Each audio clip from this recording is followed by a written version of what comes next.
কিরে সোহেল আর সোহাগ, তোরা দুজন কি রোজা আছু? মহাজন, আসলে আজকে আমি রোজা থাকতে পারি নাই। ও আচ্ছা। এ সোহাগ, তুই কি রোজা আছু? হ্যাঁ মালিক, আমি রোজা আছি। মাশাল্লাহ, যাক ভালো লাগলো।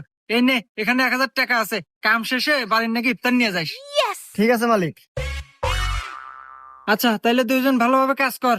আচ্ছা মহাজন, এ বসো তোর, বসো তোর। তুই তো 2,000 টাকা ভালো রে। আরে টিয়া তো তুইও পালো নি, মিথ্যা কথা বলি। মিথ্যা কথা কছু, তার মানে তুই রোজা নাই? আরে না পাগল, আমি তো রোজা নাই। কিরে, তোরা কেউ কি আজকে রোজা আছু? কি রে মালিক, আজকেও আছে?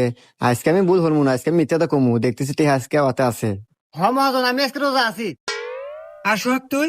না মহাজন, হ্যাঁ সাথে চেতন পাই নাই। ও আচ্ছা, তাইলে তুই এক কাজ কর, বাসায় যা, বাসায় যা, দেখ তোর ভাবি বিরিয়ানি রান্না করছে, যা খাওয়া দাওয়া করে আয়গা। আচ্ছা মহাজন, আমি আরই যাইতেছি। তোর